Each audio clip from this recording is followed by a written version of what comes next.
A look at the ongoing ransomware epidemic with some speculation about its connection to the criminal economy.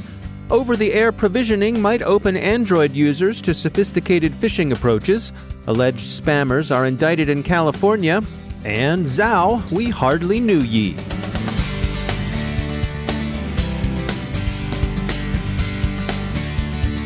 And now a word from our sponsor, ObserveIt. The greatest threat to businesses today isn't the outsider trying to get in, it's the people you trust, the ones who already have the keys. Your employees, contractors, and privileged users. 60% of online attacks are carried out by insiders. To stop these insider threats, you need to see what users are doing before an incident occurs. ObserveIt enables security teams to detect risky user activity, investigate incidents in minutes, and effectively respond. With ObserveIt, you know the whole story. Get your free trial at observeit.com/cyberwire. That's observe, the letter I, the letter T.com/cyberwire. And we thank ObserveIt for sponsoring our show. Funding for this CyberWire podcast is made possible in part by BugCrowd, connecting organizations with the top security researchers, pen testers, and white hat hackers in the world to identify 10 times more vulnerabilities than scanners or traditional pen tests. Learn more about how their award-winning platform provides actionable insights like remediation advice to help fix faster, while methodology-driven assessments ensure compliance needs are met at bugcrowd.com. From the CyberWire studios at Data Tribe, I'm Dave Bittner with your CyberWire summary for Wednesday, September 4th, 2019. The continuing surge in ransomware attacks against U.S. local governments is drawing attention to a Russian criminal gang, State Scoop reports. CrowdStrike calls the gang Wizard Spider, best known for its operation of TrickBot. The group has a sub-gang, Grim Spider, which has been associated with Ryuk ransomware. The ransomware attacks continue, whether by the spiders or others, and school districts remain attractive targets. Schools in Orange County, located in downstate New York on the New Jersey line, have delayed the opening of school this week as they deal with a ransomware infestation, CBS Local says. It's not known who's behind the attack, but the kiddos get a couple of extra days of summer. Not to worry, though, should any attendance Puritans or truant officers be listening. They'll probably have to make up the lost time in June, along with whatever snow days they accumulate over the winter. The proliferation of ransomware seems to be shaping a complicated bandit economy. Emsisoft thinks there's a good chance that extortionists' preference for payment in altcoin has driven a rise in the value of Bitcoin. It's a demand-side pressure. Bitcoin is attractive to extortionists, Emsisoft speculates, because it's accessible and easy to use, because it's verifiable, and because it's more or less anonymous. ProPublica argued last week that insurance companies themselves contribute to this section of the criminal economy by pushing clients to pay ransom. They frame the argument harshly, suggesting that the insurance companies profit from ransomware, or as ProPublica puts it, quote, even when public agencies and companies hit by ransomware could recover their files on their own, insurers prefer to pay the ransom. Why? The attacks are good for business. End quote. Well, perhaps, or at least ransomware attacks are no better for the cyber insurance business than car crashes are for the automobile insurance business. Sure, hearing about ransomware might motivate a town to buy cyber insurance just the way seeing a smash-up on the freeway might make rubbernecking drivers consider upping their collision coverage. We mean, heaven forfend, you should find yourself in an accident, right? ProPublica's article itself suggests as much. It's not that insurers like ransomware or welcome such attacks on their customers. Rather, the insurer is in the business of limiting losses, and this is always a cost-benefit proposition. The insurer wants to make the client whole as inexpensively as possible, and paying ransom might be the cheaper for the underwriters than covering unransomed losses and the associated costs of remediation. But nefariously motivated or not, if you pay the ransom, you inevitably encourage more extortion, and you encourage the extortionists to increase their demands. Various people have suggested, sometimes citing unnamed FBI sources, that criminals are deliberately looking for victims who have insurance, but as Bank Info Security points out, other experts remain skeptical that the criminals actually look for insured targets to hit.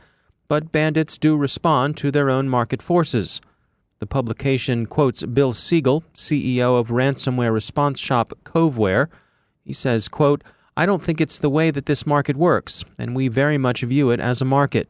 These guys go after the low-hanging fruit because it's cheap and the conversion rate is high, and whether or not those victims end up having insurance is just a roll of the dice."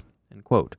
We note that our local example of a municipal ransomware incident, Baltimore, its very self, didn't have insurance against the clobbering it took this past spring. The mayor recently said he had no idea why Charm City wasn't insured. Us too, Your Honor. But if insurance isn't the common denominator in the attacks on school systems, what is? We think Siegel's observation about low-hanging fruit applies. The apple is too easy to swipe from the desk. The CyberWire's Tamika Smith reached out for insights from industry experts on ransomware. She files this report. A new report from AppRiver Global Security looks at a variety of cybersecurity concerns this year, from cities under siege to business email fraud. Joining the conversation to shed more light on the report is Troy Gill. He's a manager of security research at AppRiver, where he evaluates security controls and identifies potential risk. Hi, Troy. Thanks for joining the program. Hey, Tamika. Thanks for having me. So this year, cities across the country have been hit with ransomware attacks. Your report breaks down attacks in Florida, Baltimore, North Carolina. Can you talk a little bit about the damages? And what stood out to me really is the amount of money that these 5 cities have to put out in damages. Yeah, certainly. This is something that we had kind of predicted in our 2018 end of the year report. We saw the, great potential for a big uptick in this type of activity. We've seen that play out in the first half of 2019. Very popular now are local government municipalities targeted with ransomware. It wasn't that long ago that we saw the city of Atlanta crippled by ransomware. They even had issues with 911 calls for a while. Of course, very disruptive, very damaging. And like any ransomware attack, the attackers have encrypted the files and they want a ransom paid to release them. So in Atlanta's case, they took the approach, and I applaud them for doing this, and I applaud their resolve of not paying the ransom, which is great. But, on the flip side of that, their cost of remediation and recovery time was much, much greater had they just paid the ransom, right? So I believe that the costs were in at least the tens of millions of dollars, maybe around 30, but a huge expense. Whereas I believe the ransom demands were in the hundreds of thousands range.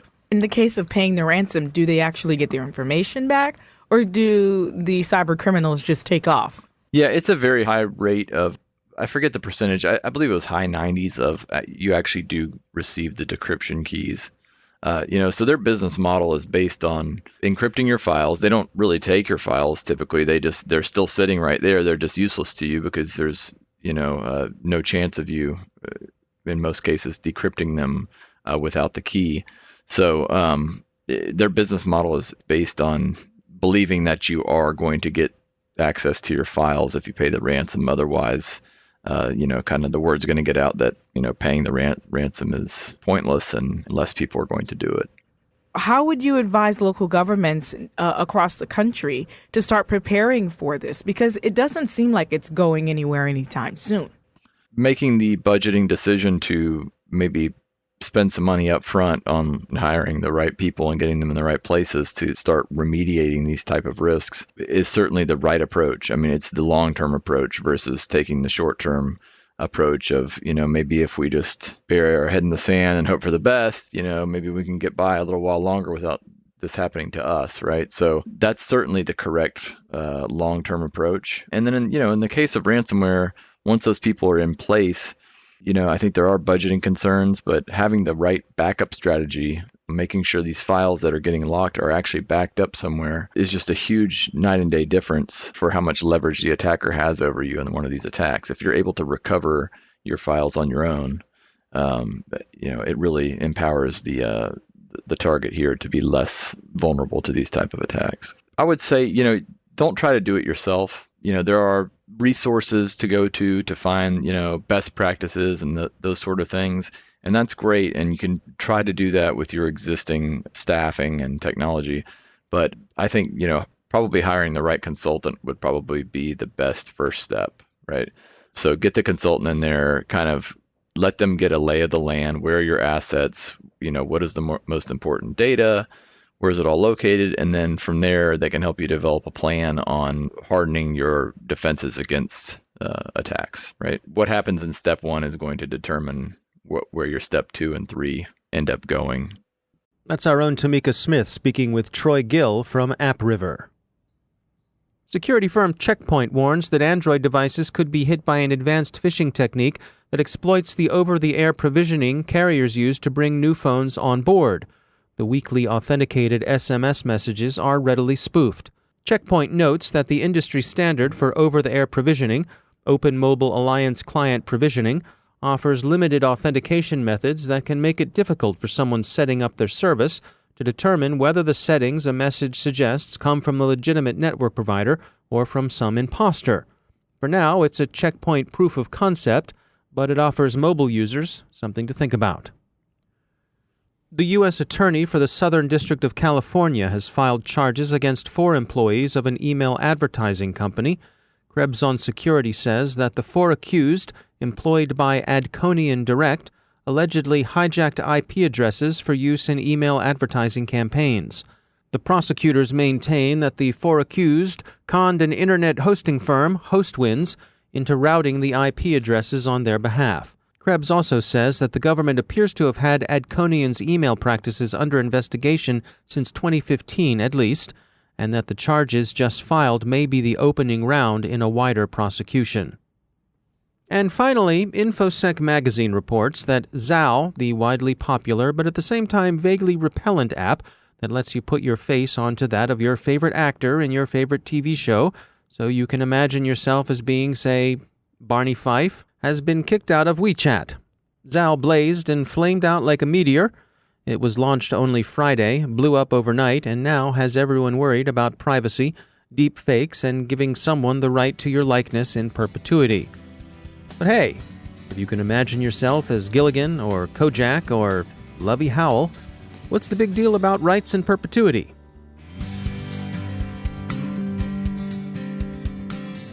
And now a word from our sponsor, KnowBe4. Today's phishing attacks have evolved way beyond spray and pray emails that mass target victims. Instead, the bad guys have carefully researched your organization in order to set the perfect trap, and pretexting is the key. Whether it's a phone call from an attacker impersonating your IT department, or what seems like an innocuous email that ends up harvesting important credentials, the perfect pretext can lead to the bad guys owning your network before you know it. Join KnowBe4 for an exclusive webinar where Kevin Mitnick, the world's most famous hacker, and KnowBe4's chief hacking officer will show you how the bad guys craft such cunning attacks. He'll dig into tactics for reconnaissance, target selection, creating a pretext, and launching an attack. And more importantly, he'll tell you what you need to know to protect your organization. Kevin will also share new demonstrations that will blow your mind. Go to knowbe4.com/pretext to register for this exclusive webinar. That's knowbe4.com/pretext. And we thank KnowBe4 for sponsoring our show.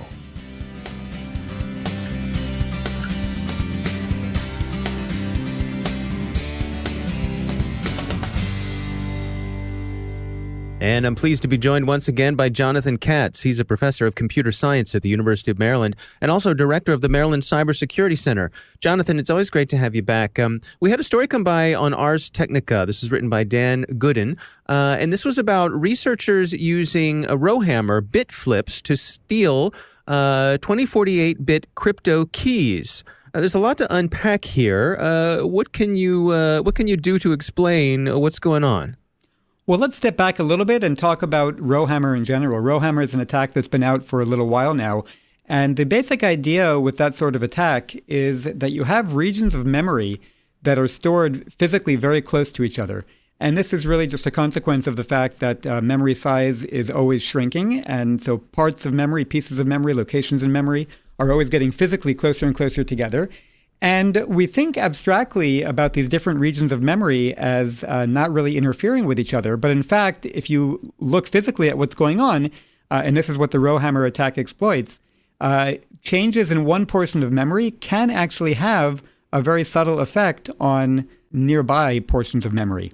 So basically, at a high level, what this allows an attacker to do is if they have control over, one portion of memory, say memory location A, but they don't have control over memory location B, they can nevertheless, by making a bunch of changes to memory location A, effect changes in memory location B. And of course, you can see that that's going to be quite dangerous if memory location B is going to be holding some cryptographic information. And that's how they go about stealing the keys then? Right. So what's new in this attack is that previous Rowhammer-based exploits just violated integrity. So basically, they allowed the attacker to modify the key and thereby mess things up for some cryptographic computation that was being performed. And what the researchers have now shown is that they can use that information to actually now learn the key itself. And this is quite complex, actually, but the idea here seems to be that these changes that the attacker can induce in portions of memory that they don't control are really quite subtle. And so, for example, I'm simplifying things a little bit, but the researchers show that if you have the attacker making changes to some memory location B, and you have, let's say, a 1-0 versus a 1-1, the changes that the attacker will induce are going to be different. And so you can imagine that this is going to allow the attacker to effectively probe whether or not you have a 1-1 there or a 1-0. And gradually, over time, they can learn certain bits of information about that portion of memory which may contain a key. And then they can further use existing algorithms to then bootstrap from the little bit of information they can learn to eventually recover the entire key. Now, on the hardware side of things, there are different types of DRAM chips, and some of them are ECC RAM, which is error-correcting code RAM. Does that offer an advantage here? So you would think that it would, and you would think that if you had an error-correcting code being applied to the memory, then any changes that the attacker would induce in the memory would be caught by the error-correcting code and then automatically corrected in the background, resulting in no net gain for the attacker.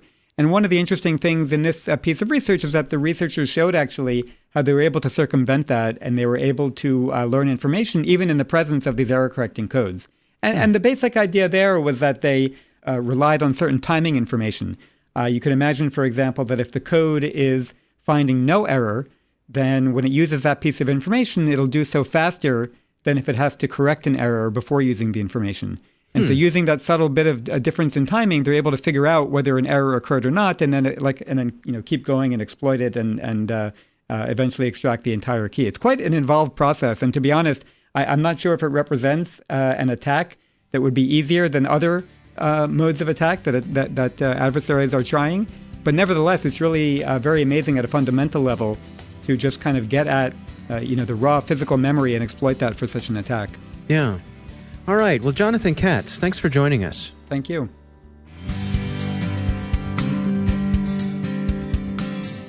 And that's the CyberWire. Thanks to all of our sponsors for making the CyberWire possible, especially our supporting sponsor, Observit, the leading insider threat management platform. Learn more at observit.com. The CyberWire podcast is proudly produced in Maryland out of the startup studios of Data Tribe, where they're co-building the next generation of cybersecurity teams and technology. Our amazing CyberWire team is Stefan Vaziri, Tamika Smith, Kelsey Bond, Tim Nodar, Joe Kerrigan, Carol Terrio, Nick Valecki, Bennett Moe, Chris Russell, John Petrick, Jennifer Iben, Peter Kilpie, and I'm Dave Bittner. Thanks for listening. We'll see you tomorrow.